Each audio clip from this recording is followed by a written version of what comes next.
Hello,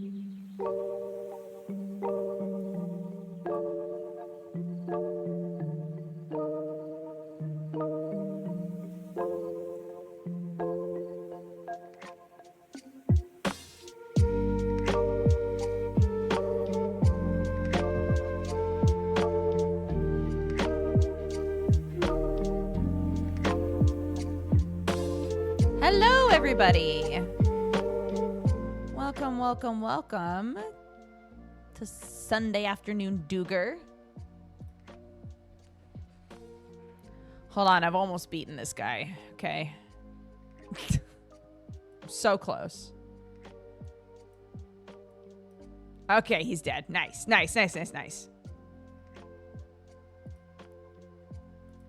In a video game, right? You mean in a video game, right? I beat a guy. Yeah, just then. I won. That was crazy.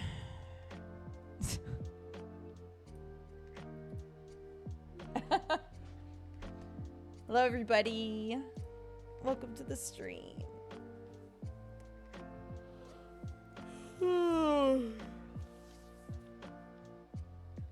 I hope you're all doing good. It was not Crumble. It was a Slay the Spire guy. It was a Slay the Spire guy. I misjudged the amount of time I had. So. Pew pew pew. So here we are.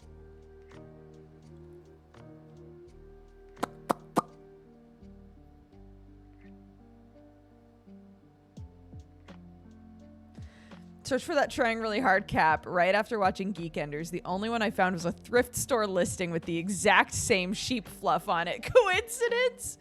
That is the wacky coincidence, yeah. Maybe an alternate universe me wore it onto a time machine or something. And I was like, I can't keep wearing this.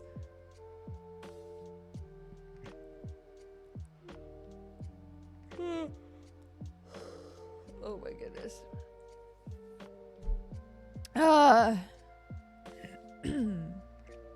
Thank you. I'm so glad. Most people are enjoying Geekenders, which makes me happy. There's no way we're going to please everybody. But for the most part, we've gotten a lot of good feedback, so I'm glad.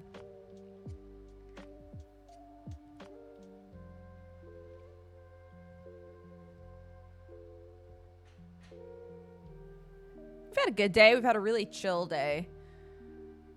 My kid woke up and was like, I want to start a new Minecraft world. And I was like, homie, it's Sunday.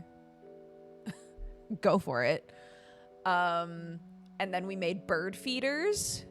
This is terrible, but I cannot remember. I got this basically set to learn how to weave bird feeders. Like 2 years ago, I want to say, and had never done it. And I was like, we're doing it. I soaked the wood for like 4 days. I don't think I let it mellow long enough. You're supposed to, this like young wood that you work with to weave, you basically like soak the shit out of it to make it pliable, but then it has to like settle to like attain its like maximum flexibility basically. And I got a little impatient with it. But it worked out fine. Honestly, it worked out fine. So I made a tester one, and then the second one my kid did basically solo. I helped hold a couple of things in place, and guided in terms of like where things should go. But for the actual like physicality of doing it, did the whole thing, which was so cool. And there's a lot of like, she was just jazzed. She made it, put bird feed in it, put it on a tree. Was like, I did that, dude. It's very cute. Yeah, I took a picture. Let me make sure that by showing it to you, I'm not doxing myself. But they're really cute. They're actually a lot simpler than I thought they were going to be. So now I'm like, can we do that with any of the wood that's like on our farm? So I'm like starting to look it up. Oh, one sec.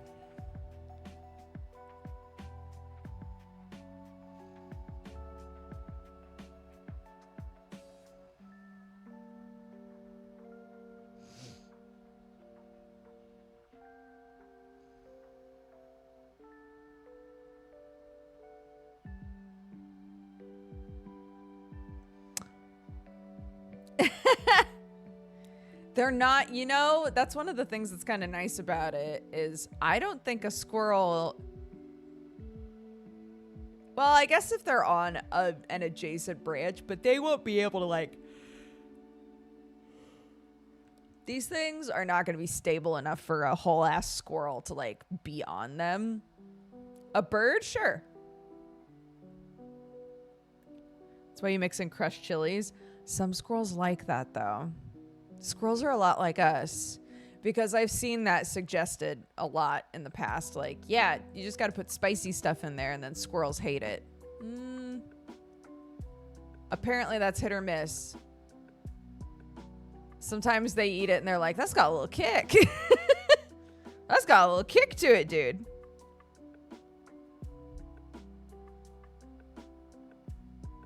Okay, I'm zooming in. So this is what they look like. They're cute. And then you just put some twine on it, plop some feet inside, and hang it.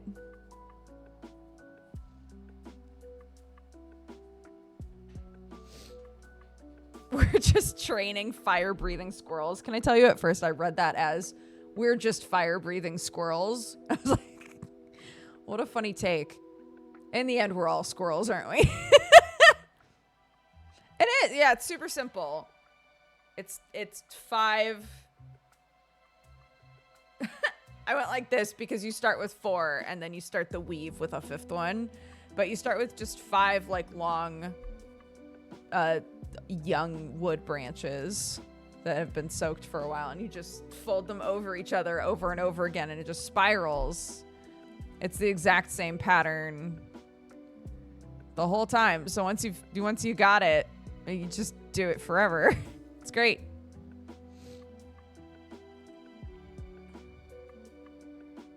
Yeah, that's true. And then the next morning, the squirrel's like on the toilet getting yelled at by roommates, like, dude, get off the pot. I've had to piss for like an hour. He's like, you don't understand. I don't know what I ate yesterday, but you're gonna have to wait.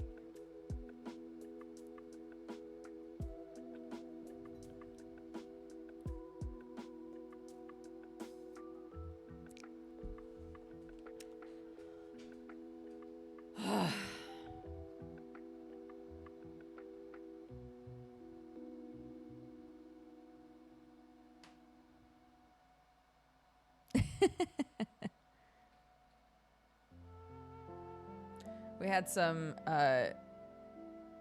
were trying to figure out what to have for date night. A lot of times we wind up getting curry. And we're like, we should get something different. And Sam was like, I really want Chinese food. And it has taken me a really long time to come around on English Chinese food. It tastes so different from American Chinese food. And I was like, you know what? Actually, that sounds good tonight. Yeah, let's do Chinese food. And because he's Sam, he went so unbelievably overboard. We are going to be eating these leftovers for breakfast, lunch, and dinner for like a couple days now. But,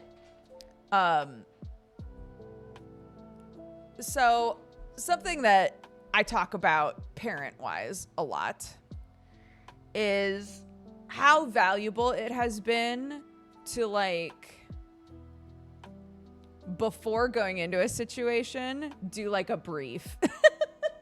Do like a brief. It is so helpful. And I don't know if there's a way other than with children that this can be applied to life. But lately, before we have dinner, we got into a really bad cycle that I talked about a while ago where we'd make food and my kid has been like really struggling with new foods lately. And so we'd make food or serve up dinner, right? And the immediate response was, I don't like any of this, right? And so I finally had a conversation that was like, I feel like I'm pretty fair about what I offer for dinner, right? I make sure that there's a couple of things that you pretty consistently eat and new stuff to try if you're feeling brave. right? Like, I don't want to be hearing that anymore. I don't want to every single time we have dinner here, but I don't like this, right? So,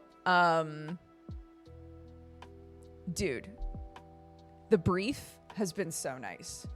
Before she interacts with the new food, before she goes in the kitchen at all, it's, what are we not going to do? What are we not going to do? And she's like, I'm not going to go, ugh, or say it looks disgusting. And I'm like, yes, true. You're going to look, see what things are normal Clarky things. And then you're going to look around at the new stuff and tell us which of the new things feels accessible to you, like something that you would like to try a little bit of. It has worked so well. So last night, Sam got so much Chinese food. And we're like, it's fine. Normally we get like rice. The rice and the steamed vegetables always work fine for our kid, right? And yesterday she was like, those noodles got a sauce on them. We were like, yeah, they do. Both Sam and I, same wavelength. Like, she's not going to try them because there's a sauce. And she was like, I'll try one. And Sam goes, why don't, instead of putting it directly on your plate, why don't you just take one and just like see if it smells good to you, if you know you want to try. And she just picked one up, put it right in her mouth, and was like, yeah, that tastes good. I'll have some more. Oh, it was amazing. And you know, we're trying not to like, because if you make a big deal about it, sometimes that like takes you 8 steps back. So we were both like, awesome. How much would you like of it? You know, trying to be like chill about it. But it helps. Dude, the briefs help so much. We were going to go to a movie later. And Sam realized I'm supposed to be playing with the boys. We already like planned it out. I need to be there. And I was like, okay. And he was like, but I can, you know, maybe I can take her, just the two of us, and we can have like daddy-daughter time. All right. And I was like, that's a great idea. And I was like, I'll pitch it to her. One sec. So I like, went to her and I was like, I have something disappointing to tell you, but the follow-up thing might be a fun thing. And she was like, okay. It's like, all right, you ready? She was like, okay. I said, all right, we're not going to go to the movie today because daddy has to work, but daddy would love to take you tomorrow while I'm working and you guys can have some solo time. And she was like, I'm disappointed that we're not going today, but that sounds fun. I was like, great. Great. If you have a kid that has like really big reactions to things, not that there's anything wrong with having like an honest, open reaction to something and being somebody that a kid feels comfortable having like a big reaction around, right? There's nothing wrong with that. But if it feels like sometimes there's a ticking time bomb in your house, try a brief. Try a quick, like, I have something that I need to tell you. You might be disappointed, right? Like, or I'm trying to think of another example that we've done recently, but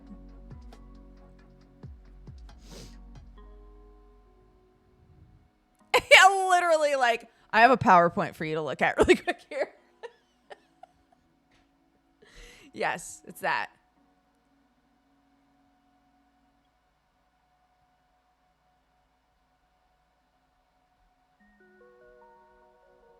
I had to learn to give a heads up to my little one as well. It helped avoid a lot of meltdowns. Yeah, sometimes that's just, you know, you don't know what's going to work well for your family situation until you try some stuff. And then you're like, okay, it's a lot easier to manage the highs and the lows if we're given a heads up, right? Great. That's so good to know. And I've talked to her about it outside of stuff too. Like, is it nice when I tell you like, hey, what I'm about to say might be disappointing, or, you know, things like that. And she was like, yes. It helps so much. So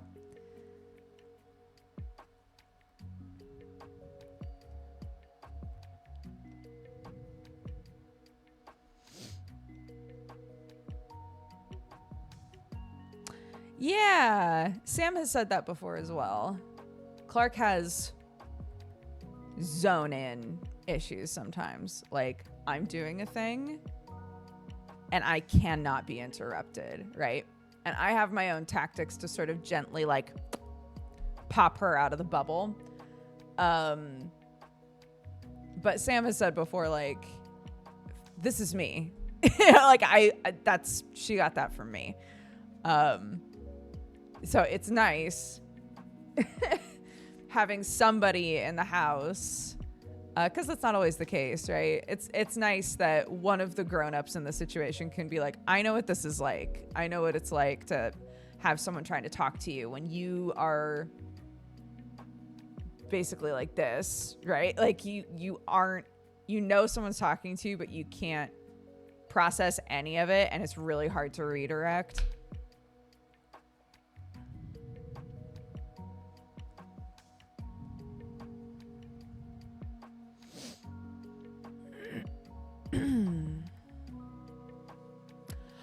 I don't know. I've been thinking about Hades. Obviously, I'm so excited for Hades. And I loved playing Hades in early access. At the time, I was really nervous because they put so much out during early access that I was like, what even is there to add with the full release, right? But I wasn't disappointed in that at all. There wasn't like a letdown feeling at all, which I thought there might be. Of just like craving more than what they could possibly give me as a player with the full release, you know? So maybe. Yeah. Hades ladies.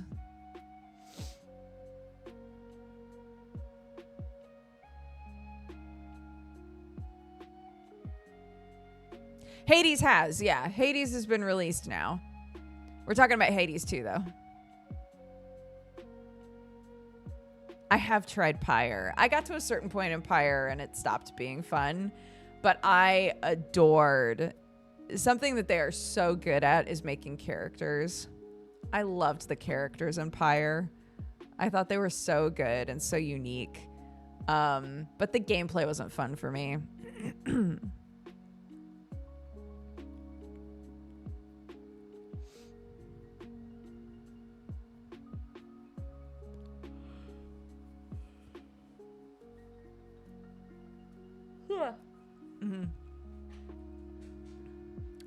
Yeah, actually, Summer and I are talking about doing Elden Ring together because Summer's played it, but I haven't.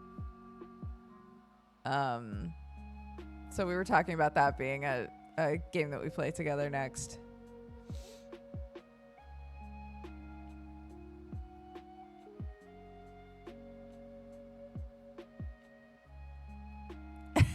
Portia, thank you. We had talked about the whole BDSM group doing it together, but I think it might, because sometimes it's really hard to line up our schedules, it might take a bit too long for us to get through it all. But I'm down either way. I'm down to do it with just Summer. I'm down to do it with a group. It just depends on whether or not we could make that work, you know?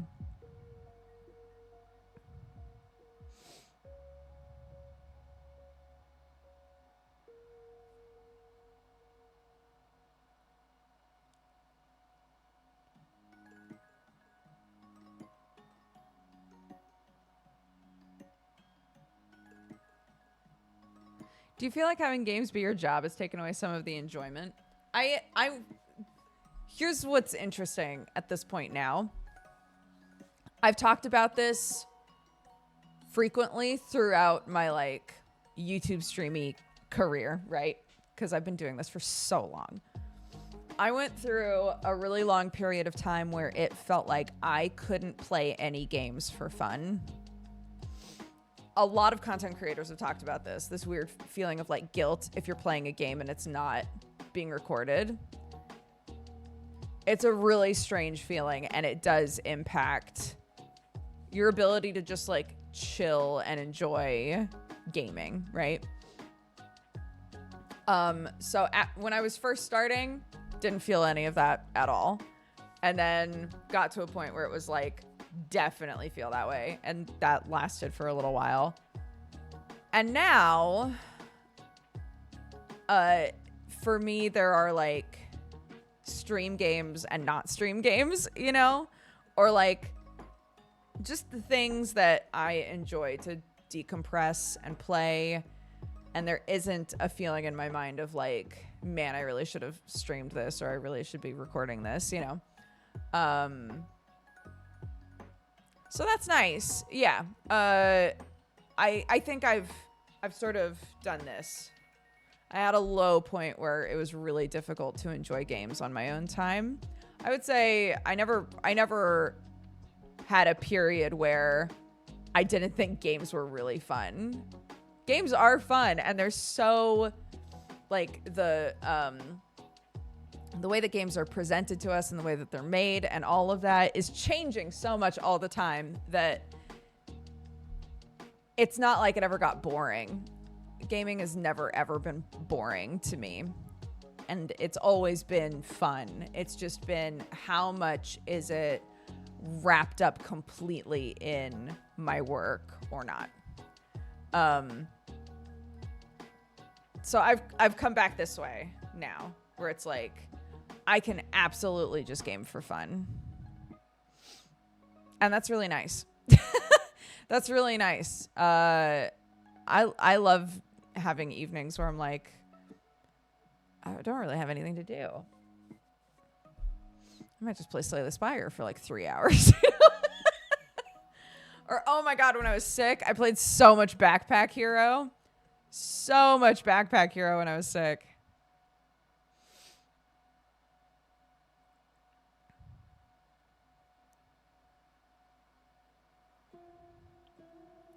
I've heard it not as guilt, but an opportunity to make more money from your own enjoyment.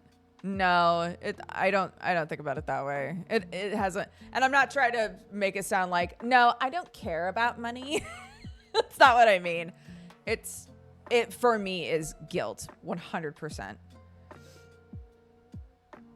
Like,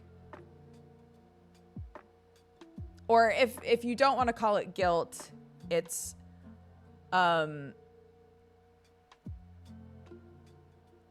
feeling like you are wasting time playing a game unless you're filming it, because the algorithm and the way that everything is built for years now has been push out as much content as you can. So if you're playing something and you're not recording it, you're wasting time. That's time that you could be recording something. You have time to play a game. Why aren't you playing a game that you are filming for a video? Or why aren't you streaming it? It's that. So to fight against that feeling and just play a game just for yourself feels very selfish. And then the guilt is there, wrapped up in that. But yeah, I've come out on the other side. I think part of it is that, did you guys know there was a time when I was one of the, well, at a certain point I was the #1 subscribed female streamer on the platform, and one of the highest subscribed people on Twitch altogether. That is obviously not the case now. But there's also, you know, depending on the pressure to like maintain a top spot sort of a thing, that can also contribute to that. If you're not constantly streaming, if you're not constantly filming stuff, if you're not you know, blah, blah, blah, blah, then you need to, you know, be competitive, right? And I think there is some freedom in not even being considered for that, you know, that upper echelon of people anymore.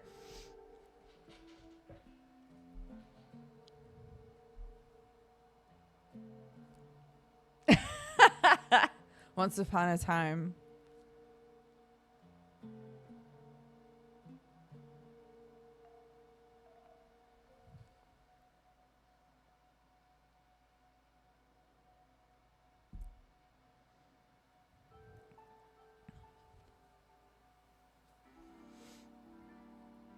There's so much freedom in being mid.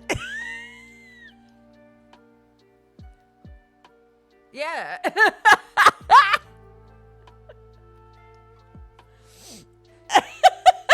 I want that on a shirt.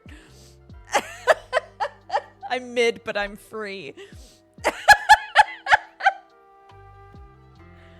I want that shirt. I know you didn't mean it as an insult. It's just really funny. It's just a funny thing to read.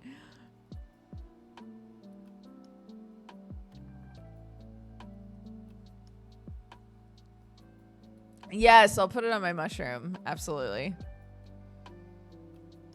Mm-hmm.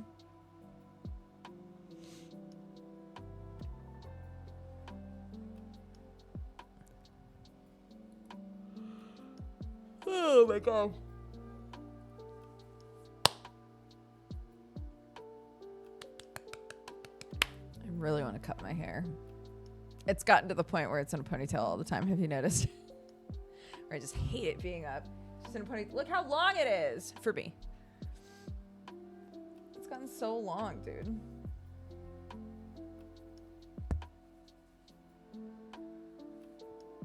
It's not that I don't think it looks nice. It's that it annoys the shit out of me. You know? I was trying to explain that to my kid. Sips, what's up, dude? Thank you so much for the raid. Hi, guys.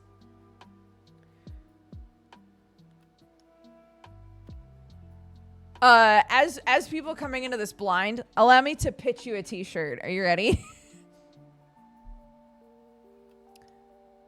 A t-shirt that says, I'm mid, but I'm free. That's a good shirt, right?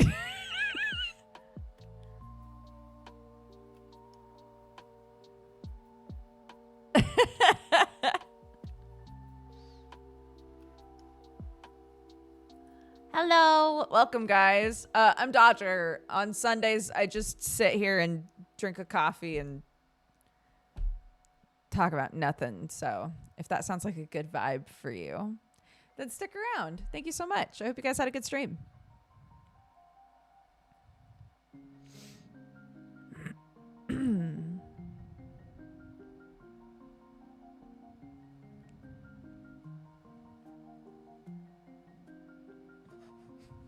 Mm-hmm.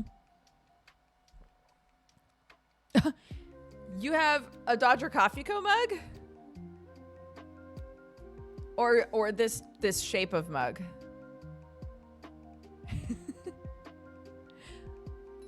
If you have a Dodger Coffee Co. mug, then thank you so much for your support.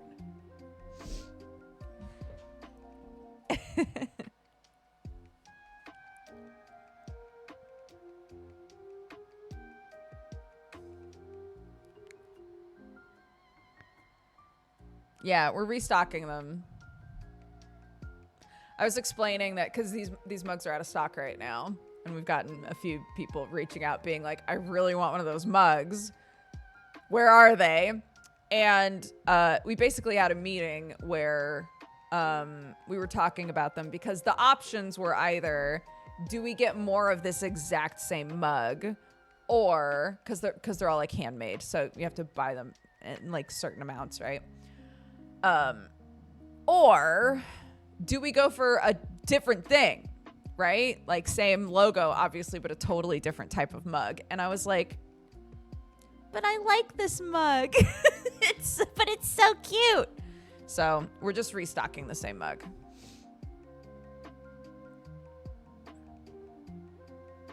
Why not both? Because they cost a lot to make. Because they cost a lot to make. So thanks so much for turning me on to the Sherlock Holmes True Crime Podcast. Sherlock & Co., it's good, right? If you like Sherlock stuff, check out Sherlock & Co. I feel like it's such a fresh take. It feels like a breath of fresh air for me. I love it.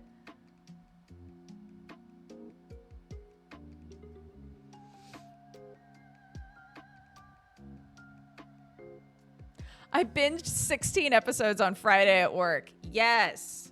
Yes. Sips' pals need to know about May 21st and the new game. Any of you who are showing up, FYI, hashtag ad. Jesse Cox and I have produced a game called Gestalt, Steam and Cinder. It's releasing on May 21st. It's a Metroidvania. The team's been working super hard on it, and we would appreciate if you checked it out and saw if it's something that you're interested in. And if it is, oddly enough, wishlisting. Anytime there's a game that you're interested in, the reason that they're always like, please, for the love of God, wishlist this, is because depending on how many people have wishlisted it, that determines how much Steam promotes it when it comes out, which is so wacky. It actually helps so much. So not saying you have to wishlist it, just if it looks like something you're interested in, it would be amazing if you did wishlist it. Thank you.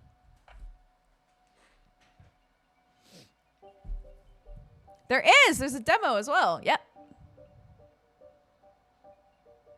How'd you get involved with producing a game? For those of you who don't know, Jesse has produced a ton of games. All of the Monster Proms Jesse has produced. Max Gentleman Sexy Business. He's produced a couple of like really weird indie games that I haven't played, to be honest. One of them creeps me the fuck out, so I will never play it. But he has a lot of experience producing, and so we started a game studio called 6040 and ran into a bunch of snags when it comes to making a game. Making a game is a complex, involved process. And we determined that we would hit the brakes on the projects that we had already started and instead produce games, because Jesse knows how to do that. And so I'm basically learning with him. He's teaching me the ropes, so to speak, and what all is expected from producers like us that aren't like part of a big company and things like that, and the sorts of things that people like us offer as producers aside from money. So yeah, Jesse has a ton of experience. He knows his shit. So that's how I got involved, because because of Jesse. So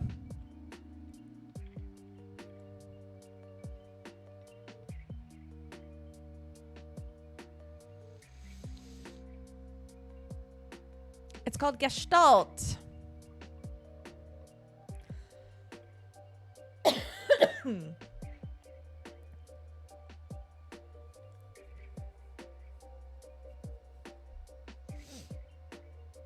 Is it difficult? You can play it kind of mashy if you want. It's you have a sword and you have a gun, and there are some enemies you're gonna have to hit with your gun. But there's a big tree that like changes how you like the play style that you want to use in the game and stuff like that. So I would say check out the demo, see if it feels like a good game to you. If it doesn't feel satisfying or fun to play to you, then that's totally fair. But yeah, there's a demo on Steam right now, so you can try that and see if it feels up your alley. I think I want games that feel good to play, and also games where as I play I feel more powerful. You know, you want to feel that while you're playing. So yeah.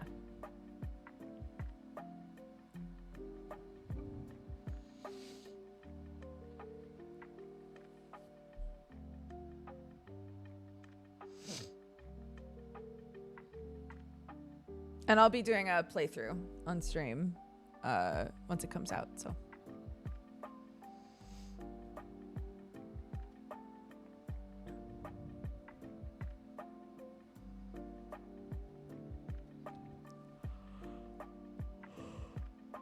oh my gosh. I was gonna make dandelion fritters today. And then I wrestled with these bird feeders for so long. Jesus Lamb is doing great, by the way. His mama is a very good mama.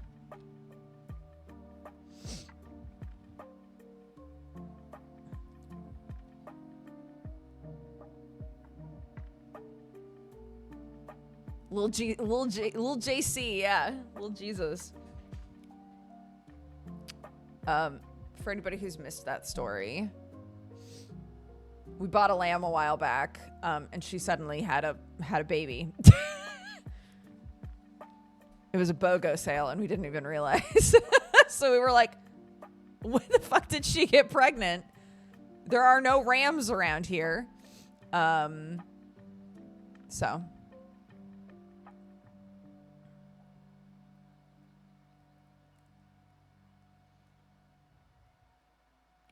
two for one sheep special.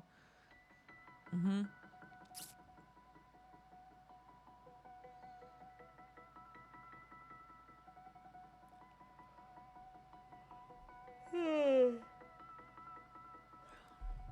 Yep.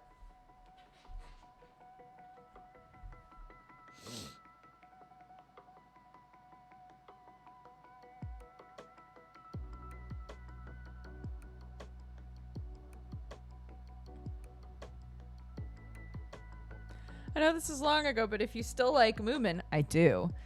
Look up Who Will Comfort Toffle. It's a wonderfully sweet and sad story about bravery.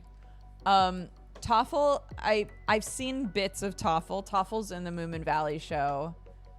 And he's also in the Snufkin game. But I'm curious what he's like in an actual story, because he is so strange in Moomin Valley. I think he's supposed to be a kid with like a super overactive imagination. I think that's like what he's meant to be. But the way that they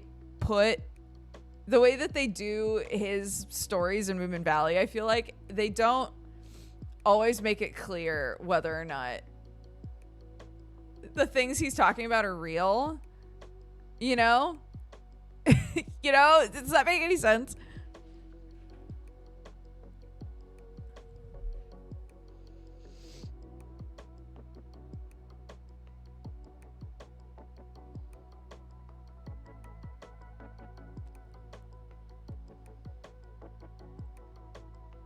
Mm-hmm.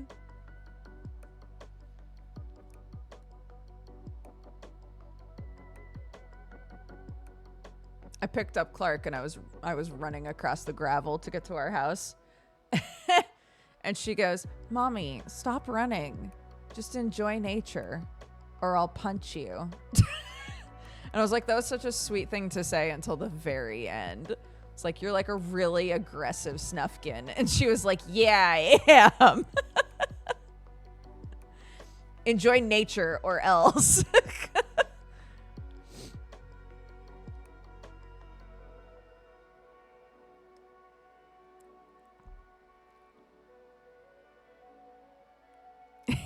Yeah.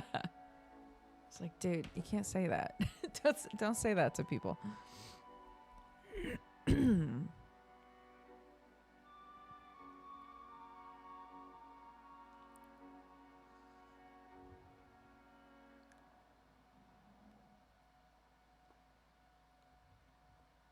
Yeah, I hope at some point, she was really into this idea for a while and she might not want to do it anymore, but I hope at some point I can convince her to do a little Mai costume, because I think it would be so banging. It would be just absolutely amazing.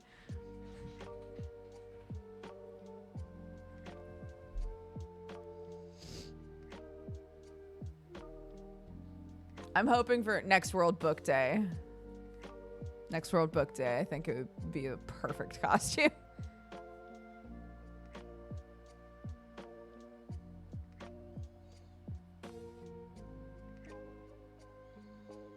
I saw a clip of Tove like talking about Snufkin, and she was like, yeah, he's kind of soft and sloppy, which makes me laugh. Because everybody is like, over time, made Snufkin more and more human, and also like, I don't know, more just like cool. I don't know.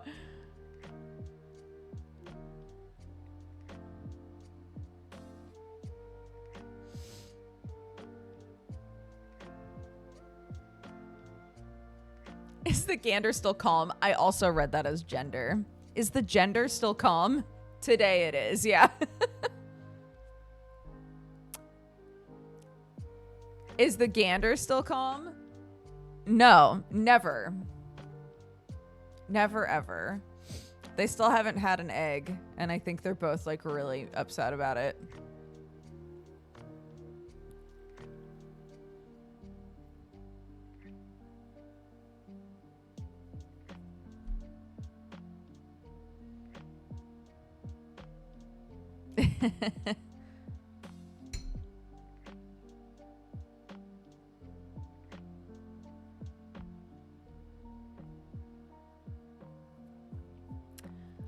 Yeah, Moomin Valley has really good moments and moments where you're like, come on, guys. You know?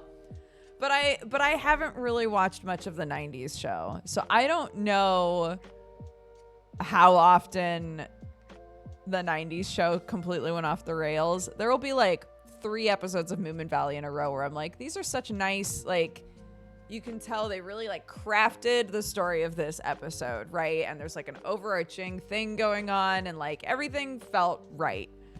And then there'll be an episode where you're like, what is going on? What the fuck is going on in Moomin Valley, dude?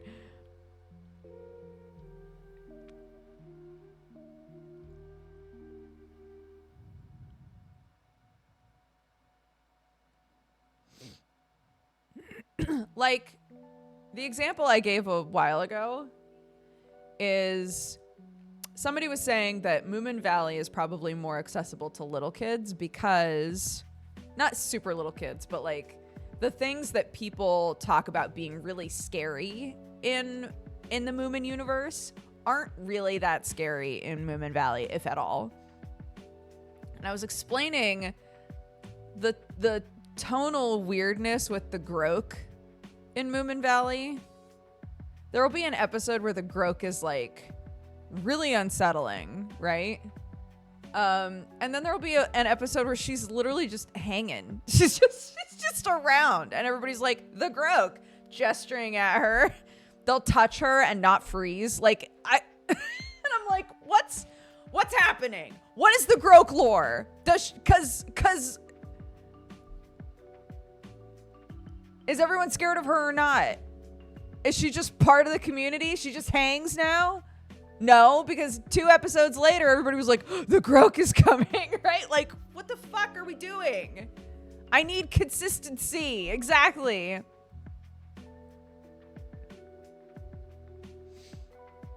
It drives me crazy. I pinch fingers. No, there are some things that feel like they happen out of order, though. Specifically seasonally. And I don't mean seasons of shows. The seasons of the year are like a really important part of Moomins, okay? Because the Moomins hibernate. So they're awake for spring and summer. a little bit of fall, and then once it gets too cold, they eat a bunch of pine needles. This is this is for real. They eat a bunch of pine needles in soup form or just raw dog, and then they go to bed and they sleep all winter until spring comes, okay? So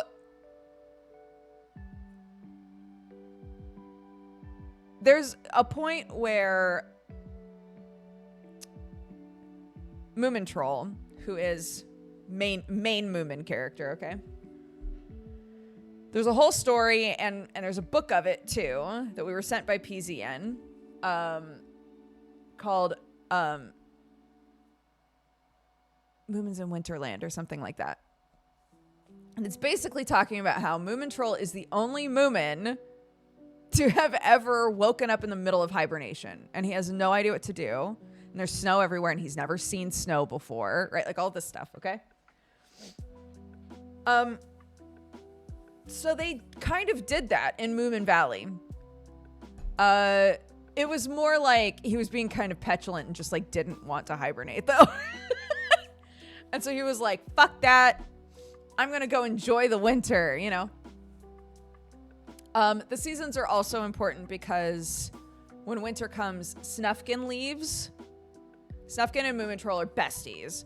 When winter comes, Snufkin leaves, and Snufkin always comes back on the first day of spring. Okay, so these are like the established things seasonally. So depending on the media that you're the Moomin media that you're watching, and Moomin Valley is very bad about this. There might be an episode with Snufkin in it after he's already left for the winter. There might be a whole ass episode about the fact that they're hibernating, and then the next episode will be like an episode that happened in summer. They might decide, but we want to have a fun winter episode, and so all of the Moomins are awake when there's snow out. Why? Oh my god. It drives me crazy. The lack of like I enjoy this show a lot. I think it's very cute. But and again, like someone said, are they happening out of order? I don't know. I don't know, dude.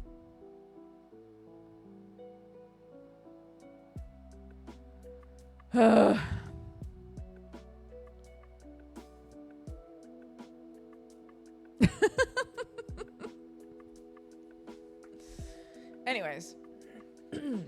Also, okay, I had a huge issue with this. There's an episode in the books. Sorry, I'm all over the place. I'm heated now. In the books, every time they talk about Snufkin leaving, it's to go south, which makes sense. He leaves the valley when it gets cold. Snufkin doesn't live inside of anything other than a tent, okay? He is a full-on nomad. He lives off the land. He chills, enjoys nature, okay? He has a little tent that he pitches. So, of course, when it gets too fucking cold in Moomin Valley, he goes south. He goes south. They established this. So in Moomin Valley, there's an episode where Moomin Troll, there's a whole story arc where Moomin Troll is like desperate to prove that he's like his dad and like other Moomins that came before him and loves adventure and can have like an amazing adventure on his own. And so he, while overcome with the yearly grief of Snufkin leaving and being really depresso about it, he's like, actually, you know what? I'm not going to hibernate this year. I'm going to go on an adventure. I'm going to adventure instead of hibernating. And his parents are like, lol, okay. And in Moomin Valley, Snufkin just goes to the mountain where it's colder. He doesn't go south. He goes to the mountains and just stays in the freezing mountains. all winter.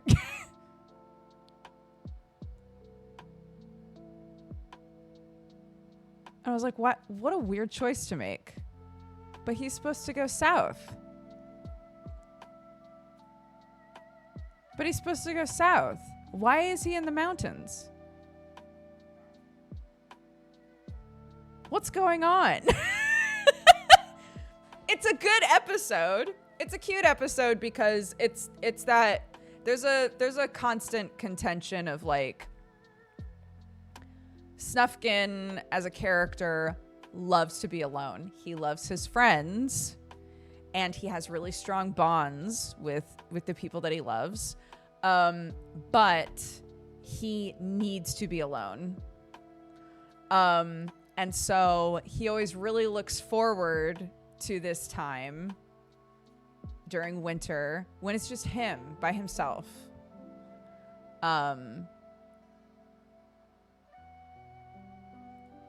so I guess they needed to make it like it's a whole episode where that clashes, right? Because Moomin Troll is like, oh my gosh, if I'm awake for winter, I can hang out with my friend Snufkin, right? And Snufkin's like, or we could sit in different caves.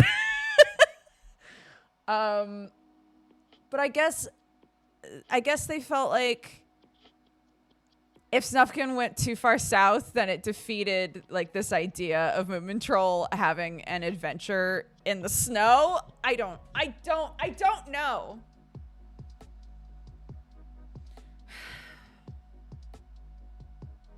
I don't know. But you all see me now. You see me right now, okay? I have only in the last like 2 months learned literally anything about Moomins. I can't imagine. I've realized, because of course I immediately looked to see what the fandom is like for Moomins, and it is active. The people who have been obsessed with Moomins for like their whole lives, I can't imagine watching this show and being like, what? If I was doing that and I'm like a Moomin baby, I can't imagine.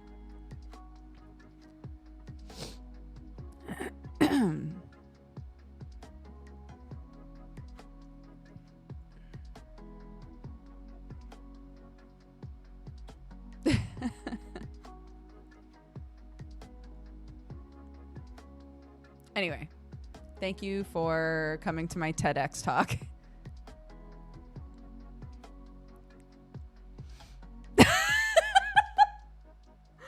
Oh my gosh, that just made me laugh because lately every single time there's a phrase that people will put on like videos and stuff if it's about a topic that they don't actually care about, but for some reason the person delivering it is like charismatic enough that they stick around for too long, right? There's a comment that will pop up sometimes that's like, everything I know about X is against my will. I somehow did not know anything about JoJo Siwa until very recently. I knew that she at one point was really well known for wearing bows a lot. And that she was pretty openly queer. That's pretty much all that I knew. Okay. And in the last, I want to say like 2 days, for fucking whatever reason, JoJo Siwa stuff keeps popping up. And every single time someone does the Lord's work and goes into the comment section and says, everything I know about JoJo Siwa is against my will. And that is exactly how I feel. That is exactly how I feel.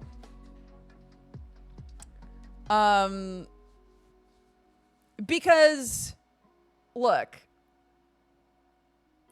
you're scrolling through a thing and then you see someone who looks vaguely familiar kind of cosplaying Gene Simmons, and then you watch long enough that you're like, oh my god, that's JoJo Siwa. And then you find out that people have also made the comparison to Gene Simmons, and she has said that she doesn't know who that is. And you know Gene Simmons has a habit of suing people. It's a whole thing. It's a whole thing. What are the cliff notes? Okay. Again, I don't actually know that much about JoJo's Bizarre Adventure Siwa. She got huge on Dance Moms. Okay, there's an American show called Dance Moms. JoJo and her momager got huge on Dance Moms. JoJo like became a huge, specifically with younger kids, a huge celebrity, started, you know, doing lots of like collaborative stuff with YouTubers and going on all sorts of interview shows and all of this shit. Yeah, it's against your will. You're stuck here. You can't leave.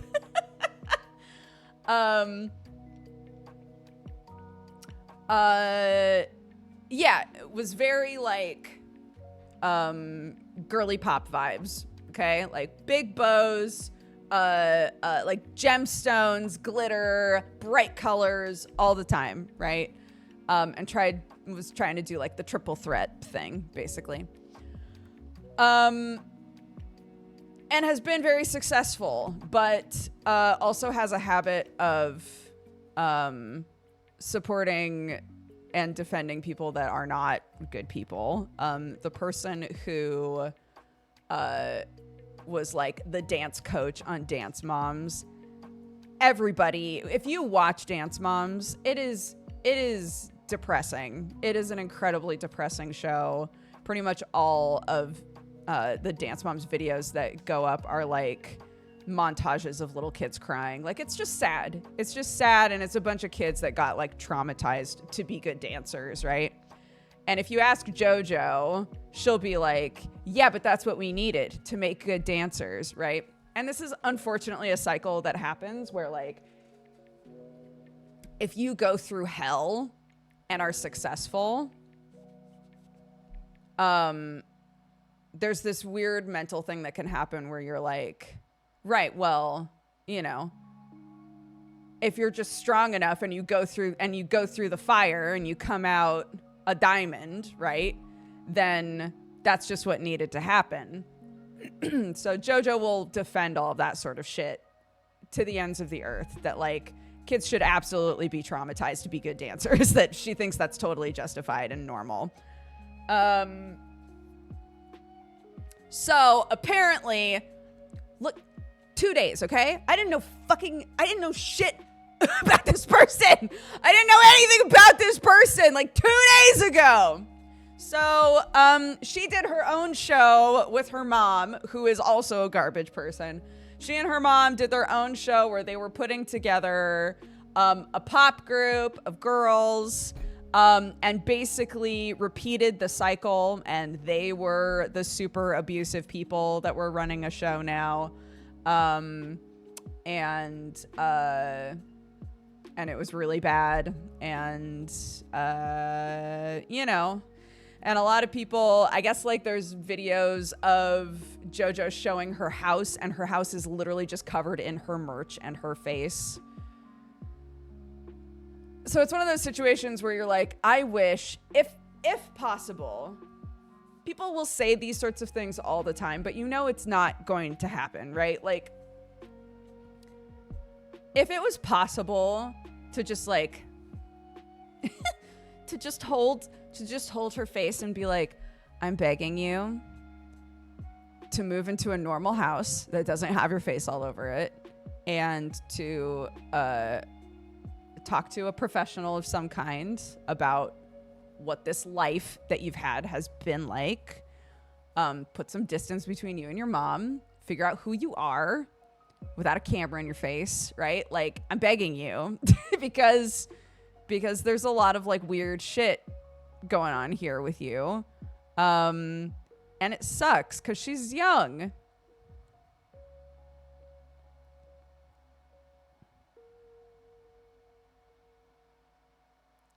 Anyways, There you go. Against your will, you now know a bunch of stuff about JoJo Siwa. You're welcome.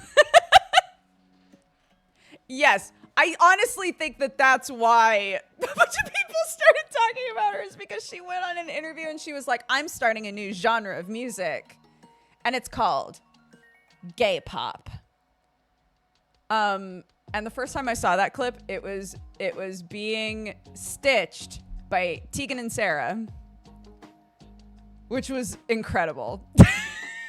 And they just stared at the camera. It's amazing. Haley Kiyoko should 100% also make a video like that. Like, there are just so many people. So many people could stitch that interview and be like,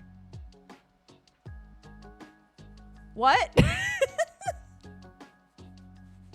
Anyways.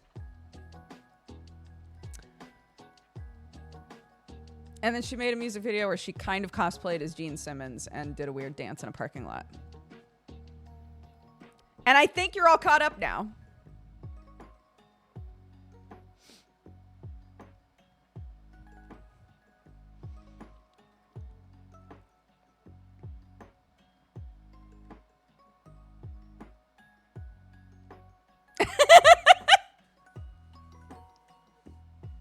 Haley Kiyoko's music is legitimately so good. Yes, it's really fun to call her lesbian Jesus, but like, if you haven't heard any Haley Kiyoko music, it's fantastic. Oh my God, Summer, I forgot about that.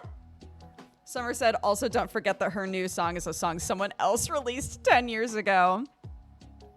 Yes, that's also true. Well, it was never like officially released, right?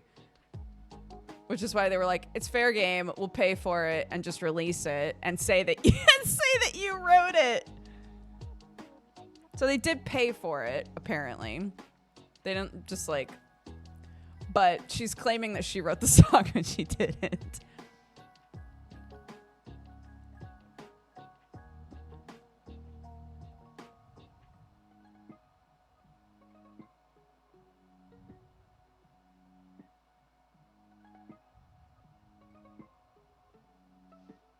She got the release dates for her songs badly tattooed on her hands. See, now I'm learning more things against my will.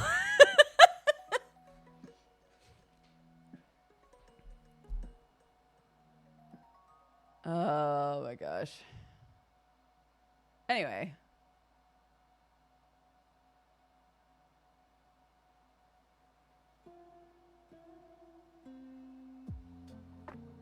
Take me back to Moomin Valley. Quick, go backwards.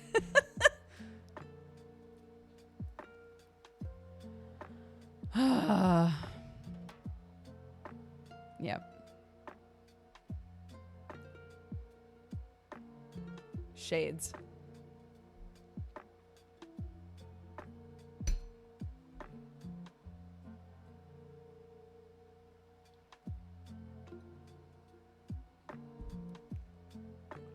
This is all reminding me of that H-Bomber guy video about the oof sound. If you want to watch a video that goes so off the rails and is like kind of adjacent to this conversation, you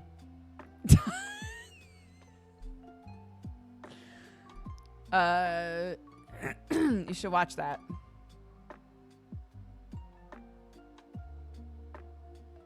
The rails against the video maker's will, literally.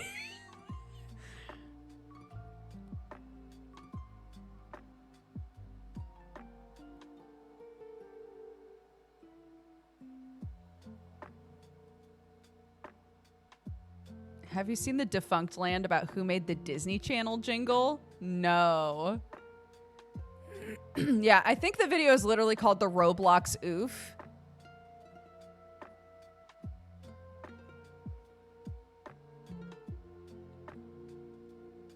It's by H-Bomber guy. It's so good. It's very long. If you like long videos, that's a great one. I never watched Defunct Land stuff. I should, though. Not long enough. Yeah. That's the difference is that, God, there are some videos. There are a couple of videos that I really tried to give a shot to because they were like 4 hours long. And I was like, I love a long video. Let's go. And by 1 hour in, I was so bored by it. You really have to figure out the pacing on a long video. You know? Like these really long essay videos that people are making, I love when they're done well. But it's so easy for them to drag.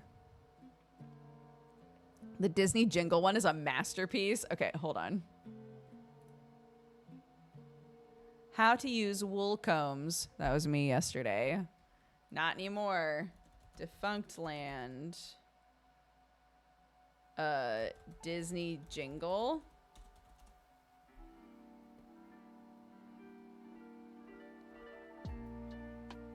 Disney Channel's theme, A History Mystery. Is that it?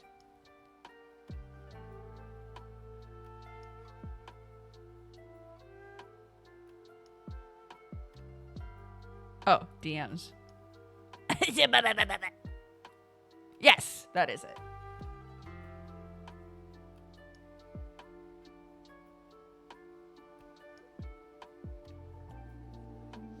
Oh my gosh. Summer linked me to there's another mushroom VTuber that is debuting really soon. And I was like, son of a bitch, I gotta get out there, dude.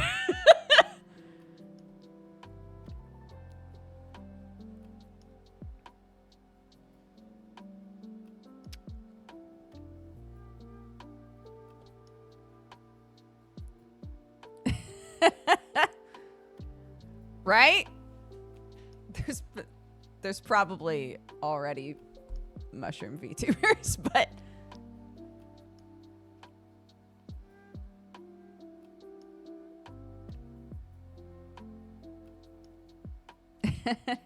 eventually, yeah, I'll have a full-sized one. But for now, do you guys want to see it? For any of you who haven't seen it yet? Hold on.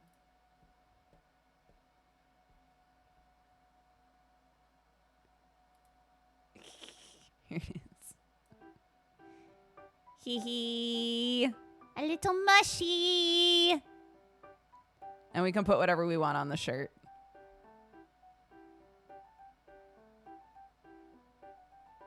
It's a little baby.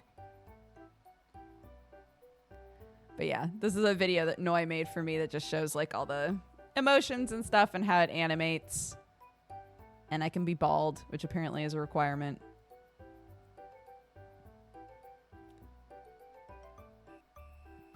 I love how gross the shirt is.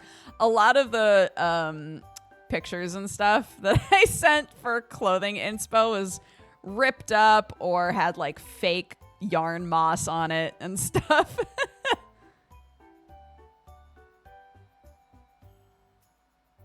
Yes, cute. I love it.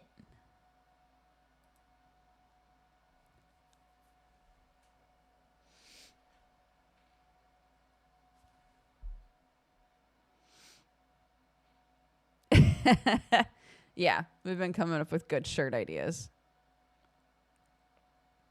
But like, yeah, eventually I'll have that kind of a vibe, that sort of a thing. But, you know, not chibi, so to speak.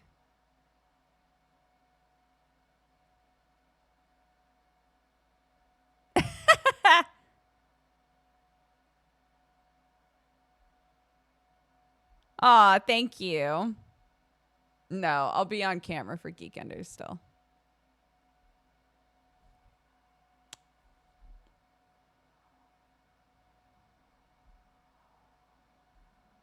Yeah, I'm mid but free. I need that. I need that shirt in real life and on my mushroom.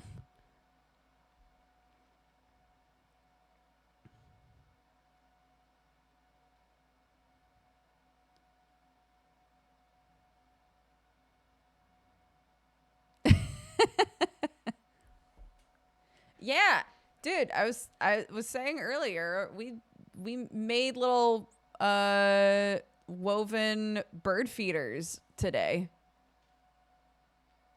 I carded wool and tried to spin it, and it was a nightmare.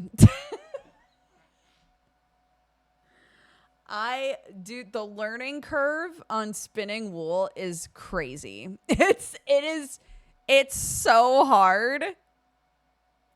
It's hard enough that I'm like, I might see if there's a class for this. Like, I need to. I'm having a rough time here.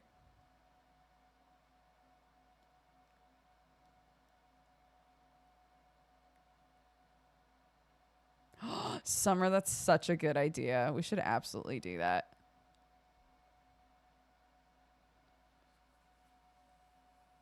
Yeah, well, we're going to have Summer on.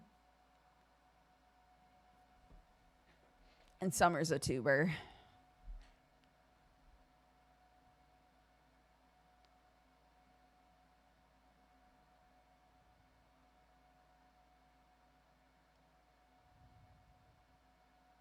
Yeah.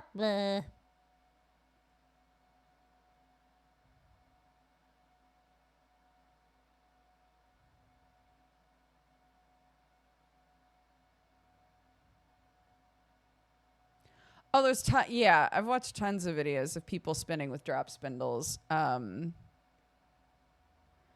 It's just rough.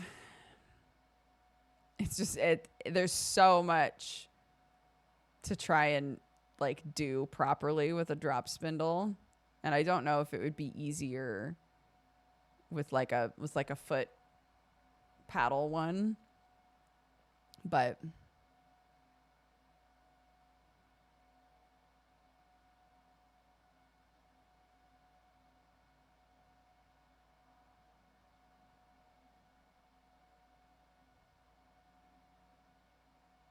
I know that was so sweet.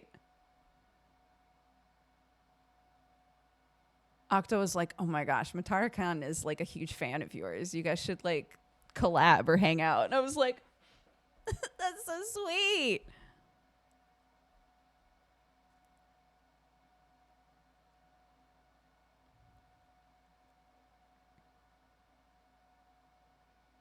Definitely recommend a class. You need someone to tell you where you're messing up. Yeah, I think that's what's bothering me is that I don't know what I'm doing wrong, and it's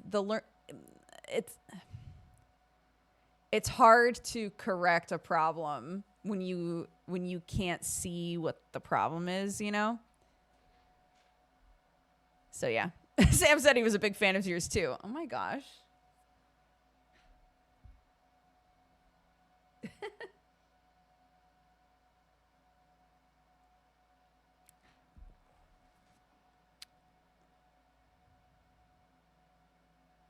Yeah, look, Sam knows every VTuber. So I don't know how he did it, but but he knows every VTuber now. So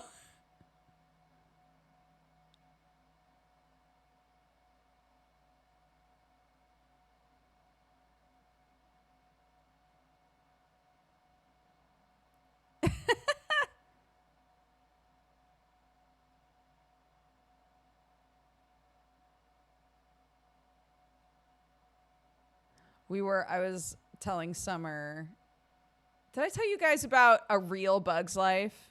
That show on Disney?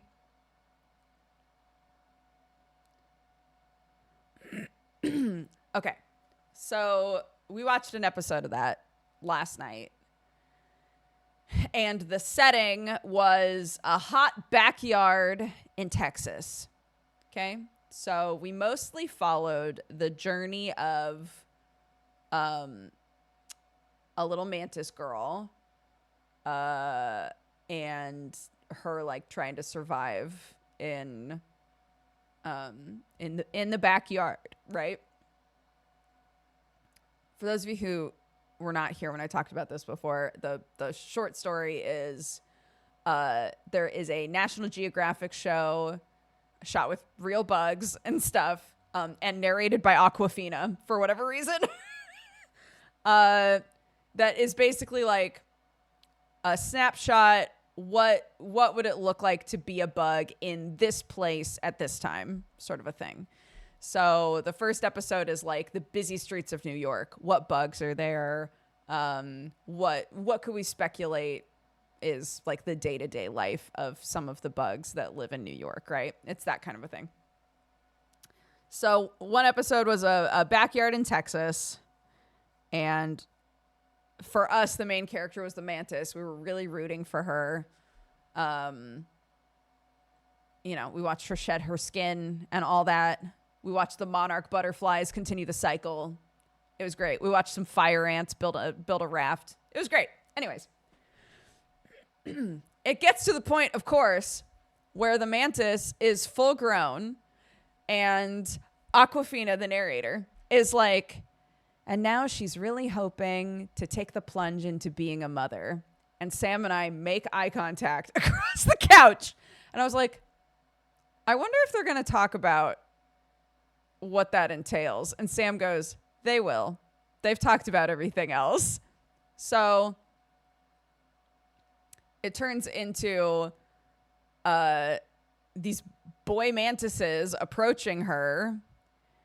And they don't show it, but they are really clear that, like, she just kills them. And Clark was like, what?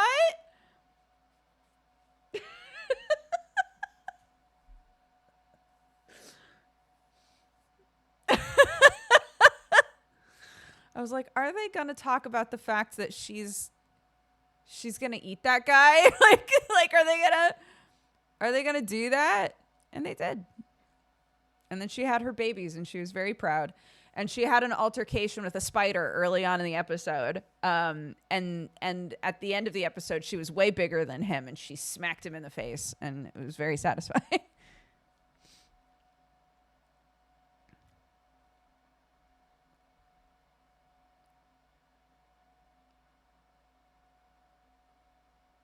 Yeah. Anyway, it's a cute show. If you have a kid that likes bugs, or if you like bugs, we've all been enjoying that. So the next episode is the Sahara, I think.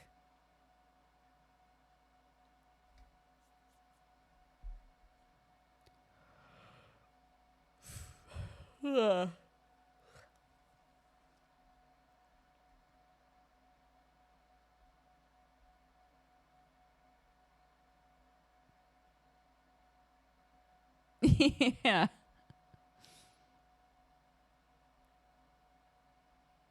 Oh my gosh, the other thing that my kid was completely horrified by in that episode, though, was the monarch butterflies, because they were like, and now the butterfly has created the larva for the next generation, and so she dies. That's not how it sounded, but that's what happened, right?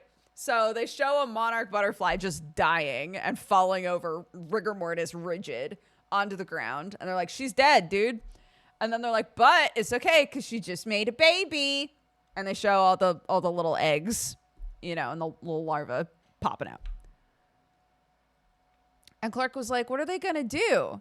They don't have any parents. And I said, there are a lot of animals, actually, where the parents just aren't involved. They just make an egg or have a baby, and then they're like, bye. And she was like, that would be so sad. I was like, I know. And she was like, but this is way sadder, right? Like, you know what? Yeah, I guess so. I guess it's this situation is sadder.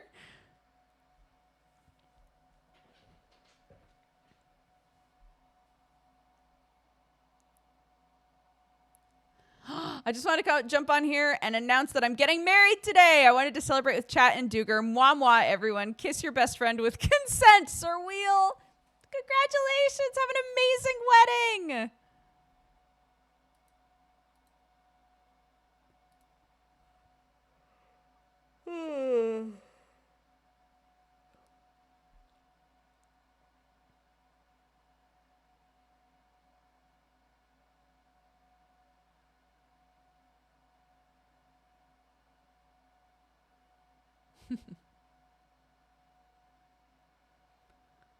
Oh.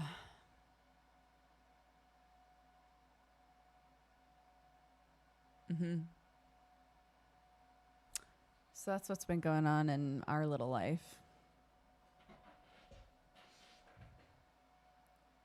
Yeah. Sir Wheel gave us a heads up a while ago that a wedding was on the horizon. So it's exciting that it's today.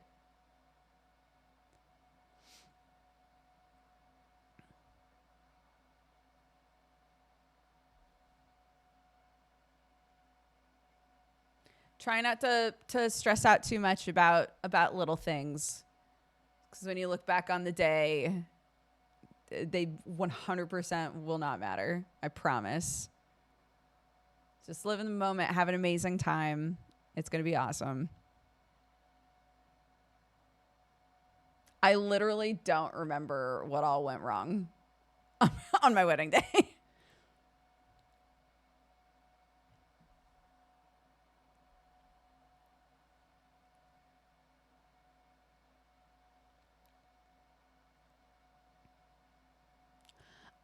No, I didn't really care about getting married. To be honest, like if you're saying, was I somebody who would like fantasize about having a wedding? No, but I always wanted to be a mom. Always. When I was younger, I would openly be like, it's cool if no one wants to have a kid with me. I can have a kid by myself. Which horrified my dad. But yeah. I knew very strongly that I wanted to be a parent.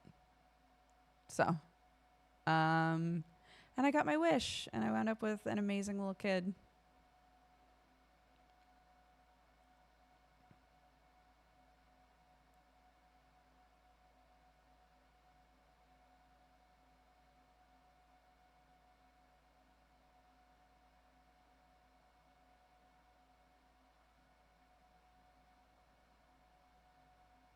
No, hopefully that's not what came across through me saying that.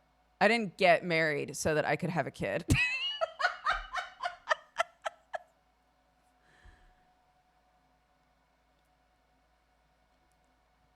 Of course there are. Oh my God. I know and am related to incredible single mothers. And I think that's why I was like, I'd be fine by myself. I'm fine. I just want to raise a kid. I just want to raise a little human. So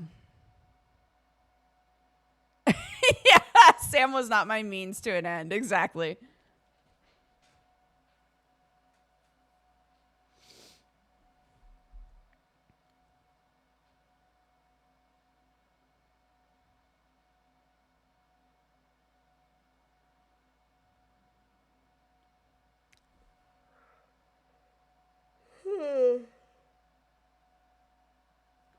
Oh my goodness.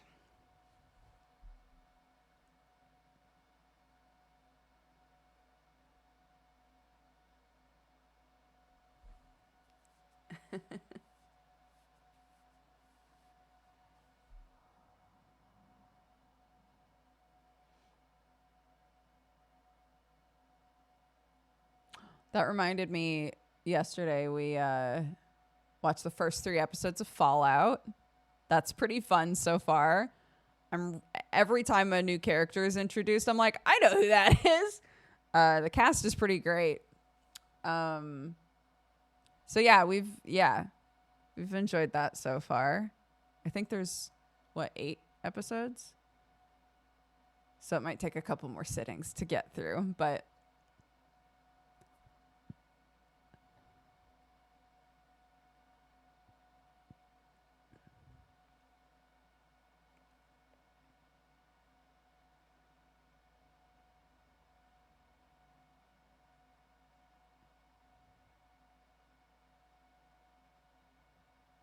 Yeah, I mean, I'm not the right person to have that discussion with. I don't really know that much about Fallout. I don't play the games. I've watched other people play them mostly. So I know tidbits. I know the vibe. I know the vibe. But Sam knows a ton about it, and so we kind of are representing. I'm not way on this side. I'm not like going in with no knowledge whatsoever of what Fallout is, but we're both enjoying it. And he's a huge Fallout fan, and I'm kind of like here, like I know a lot about it, not a lot. I know about it, and I've watched people play it. The biggest critique that I've seen from a couple of people is that it's too violent, but from what I remember, the games are extremely violent, so that tracks.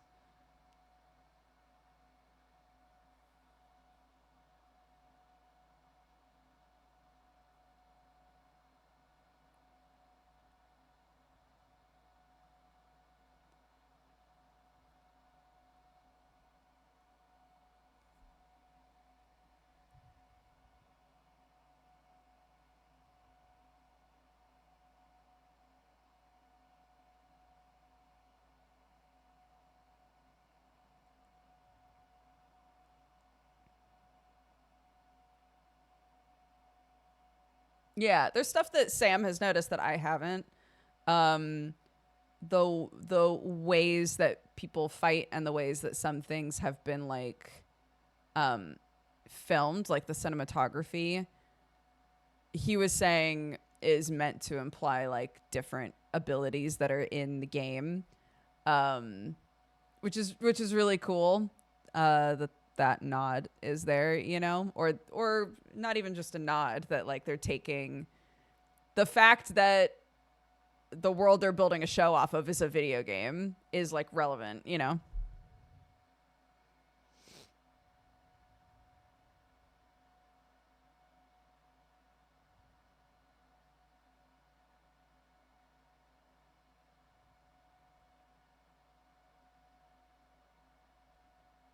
So yeah, we're both enjoying it.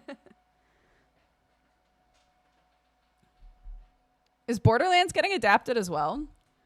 I didn't know that.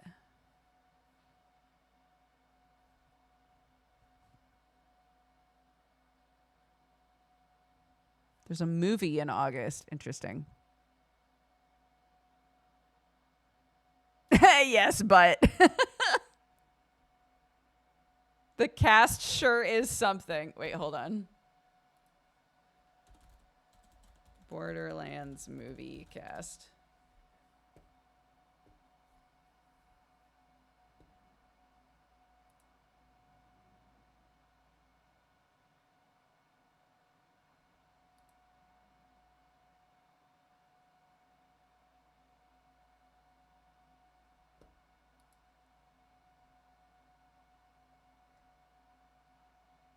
Interesting.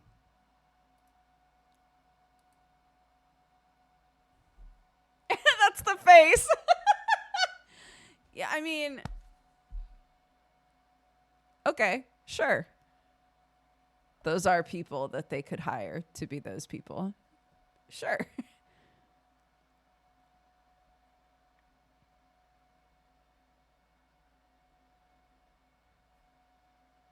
I didn't watch Halo. I didn't do that one.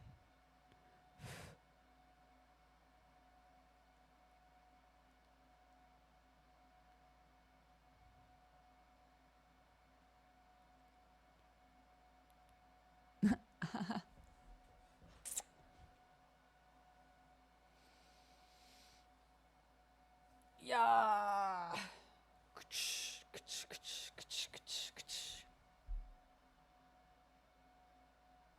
Was it a bad show, a bad adaptation, or both? No clue. No idea.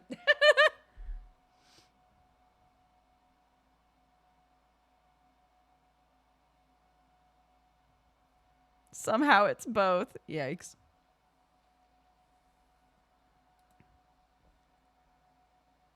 Da, da, da.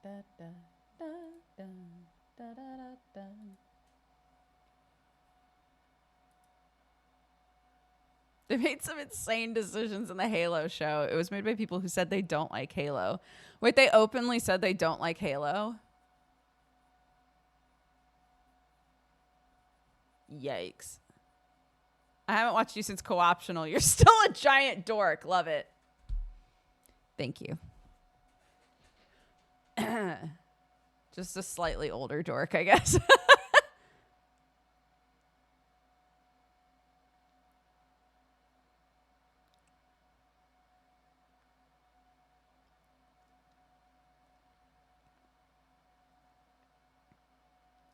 They avoided the games and any of the lore, so they made their own story. Master Chief is just a regular dude bro Marine. They made Master Chief and Cortana have a love story.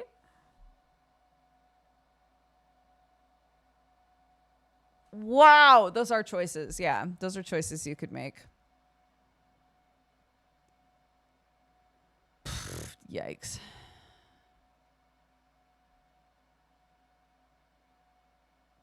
Yeah, Scratch, you're not the only one. Like, slowly throughout the last, 4 years, occasionally someone will come in and be like, hey, I haven't really kept up with any of you guys since John passed away. So, hi, what's up? It's honestly happened a lot, so. But we're glad to have you back. And if you didn't know, Jesse and I started another podcast that's just hanging out, talking with friends in the industry and stuff. If you'd like to watch that for the vibes. It's called Geekenders.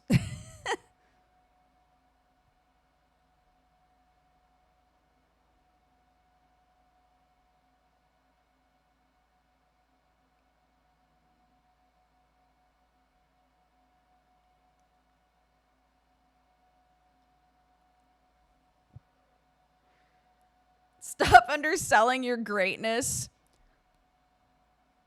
Thanks, Telly.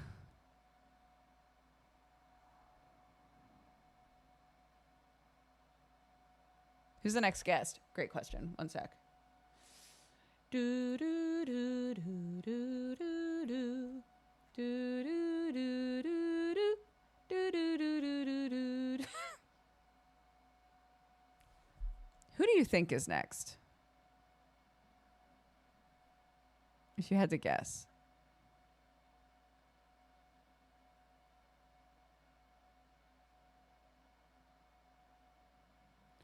What I will say is someone in chat did say the correct answer.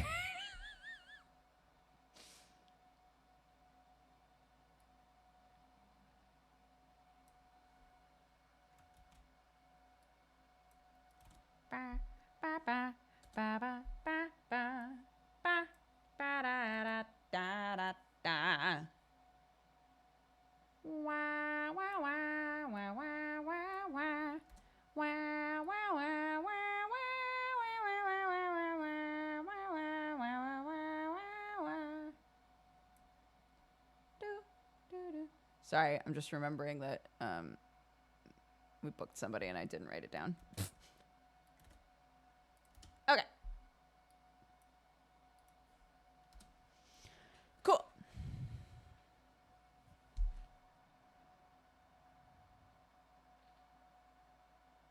Yeah, Mathis was very sweet about it. I felt so bad. I felt horrible for 2 days about that.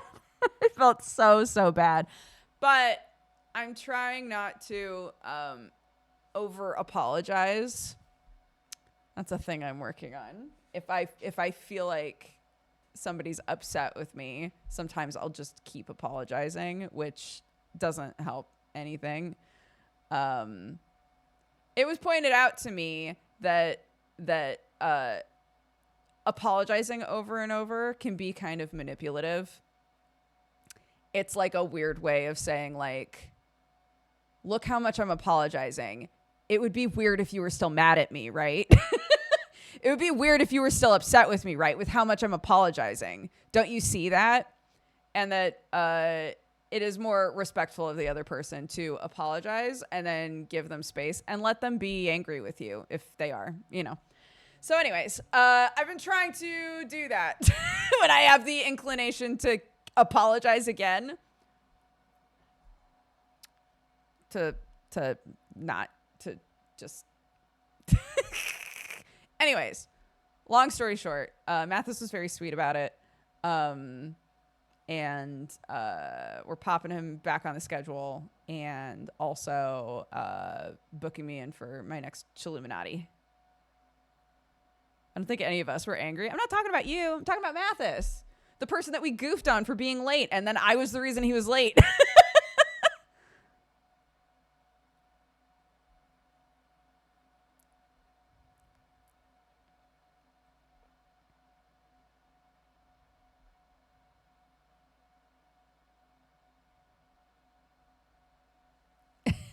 Make an I'm sorry gif and send that. Thank you. Yeah, my last Chilluminati episode was about Tomta. What I will tell you is my next episode is also about a folklore creature. It's another folklore creature episode.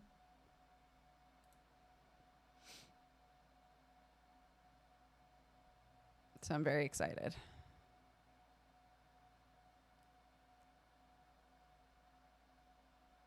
As someone whose wife was unfortunately raised to apologize all the time, that sounds huge. It is, honestly, it was one of the most important things that I think I've heard. Like it was such to frame it that way was massive for me. Mm-hmm.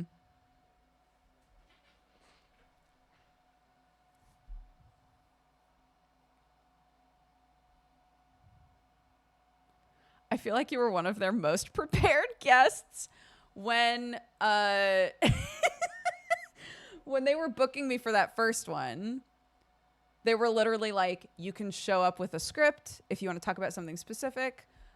You can give us a topic and we'll like source all of the information and talk about it. Or you could just show up and be part of something that we've made. And I was like, no, I want to bring a thing to you guys. Like, that sounds way more fun, right? And come to find out that Krendor has been on Chilluminati, and he literally just shows up. And is like, what are we talking about, guys? Which I thought was so funny.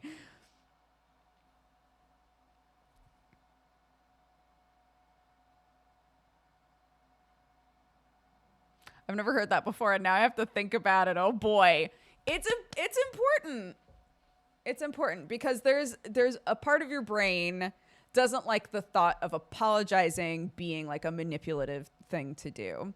But if you think about, a lot of people call themselves like people pleasers, right?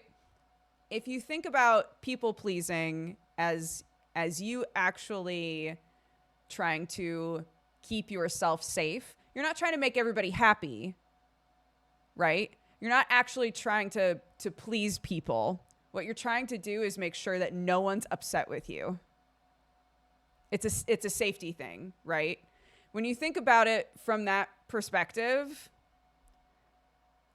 it's a lot easier to analyze your own behavior when you're panicking about something or when you're upset about something and how you're trying to interact with the people that are involved.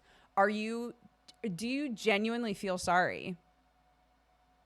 Or are you freaking out at the idea of someone being upset with you? And I think a huge part of learning to behave differently in these situations is letting people be upset with you.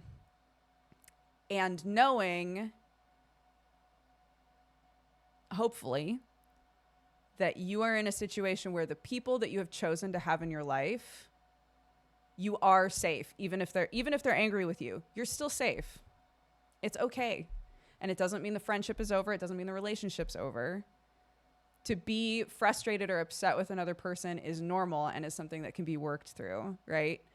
And so to put all of this energy into trying to manipulate the situation where you're not the bad guy and no one's upset with you and everything's fine, right?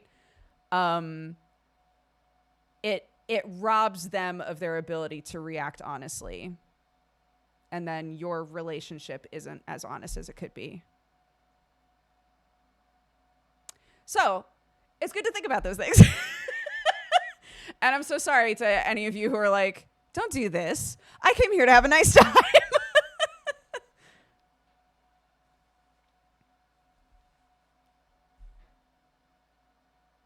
I'm not saying that every time you apologize a bunch that you're not actually sorry. But case by case, it's important to think about that, right? Like why, like I'm having this really intense reaction.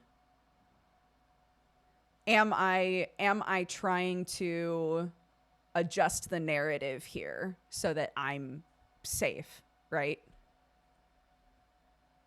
Or am I genuinely interacting with this person in a situation where they are frustrated or have been wronged by me or whatever, you know?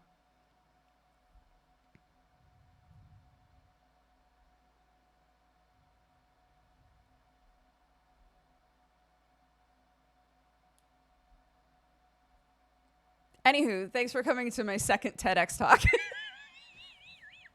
My first one was about movements, I think.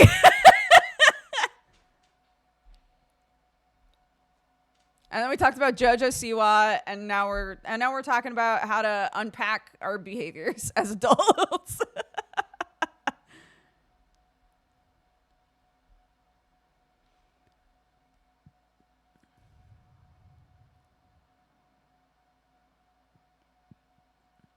Again, it's all been against my will. All of it.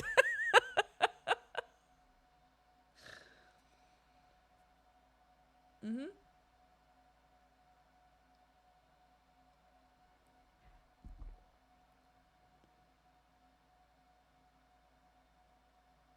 Oh, yes, that's another thing I've been working on. Is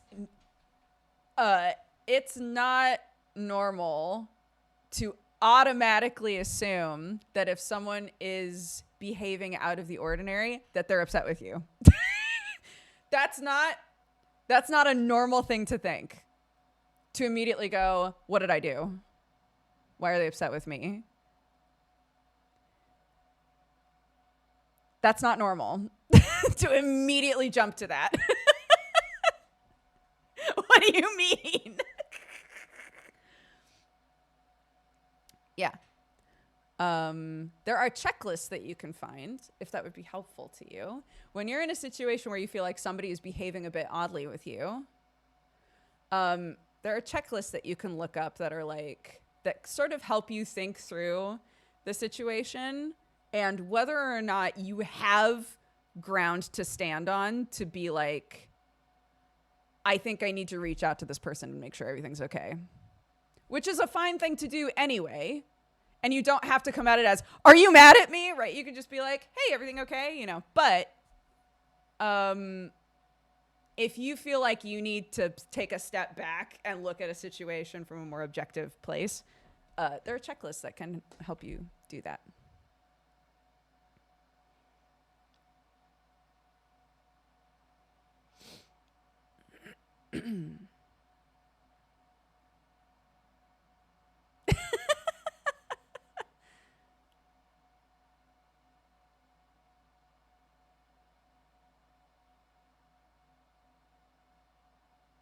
When I say that's not normal, I mean not everybody immediately jumps to that conclusion. That is not a typical response to somebody just acting slightly out of the ordinary.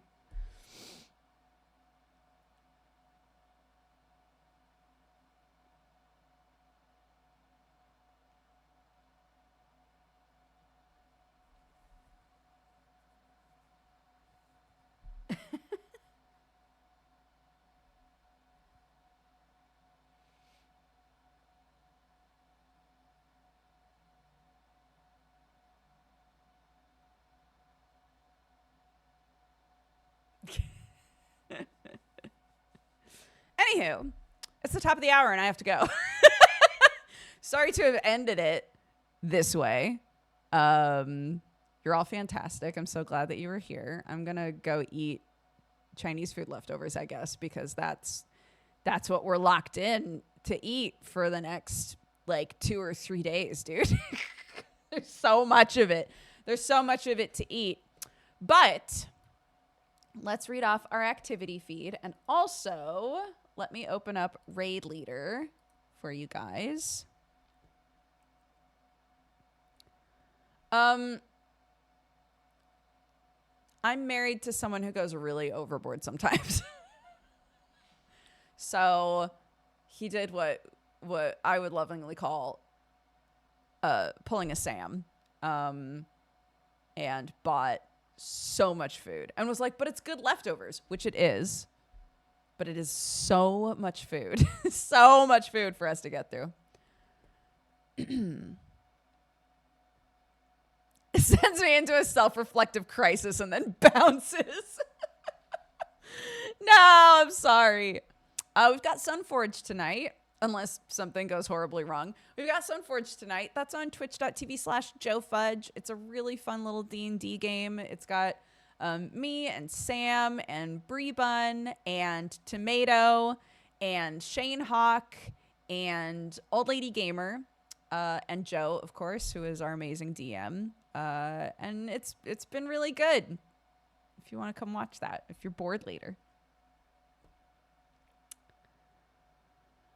Alrighty, what do we got here? Torvon, thank you so much for the 14 months. Aura Harako for the 77. Mighty Deacon for the 76. Missy for the 50. Porzio for the 81. Jay Bizzle for the 11. Sips, thank you again for the raid, bud. If any of you stuck around after the raid from Sips, thank you so much. I hope we'll see you again sometime. You should come back.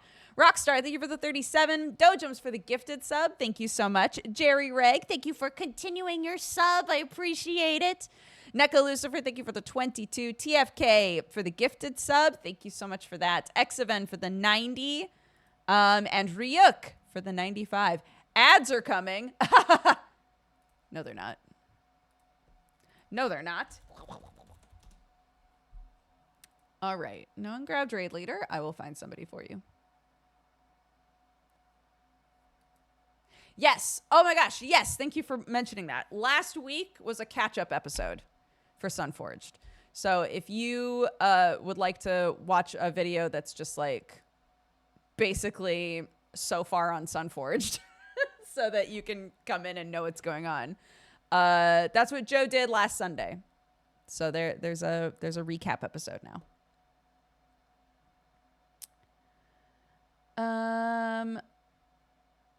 I'm going to send you over to AlphaCast. Doing some Warhammer painting, it looks like. Go say hi, spread love and joy. I'll see you guys tomorrow. We've got one more week of the out of school schedule. So I'll be starting at 1 p.m. England time for the next week, and then we'll be good. Summer and I are gonna play around with VTube Studio, and I'm gonna learn how to use it. So tune into that, hang out with us, and otherwise I'll see you next time. Bye-bye.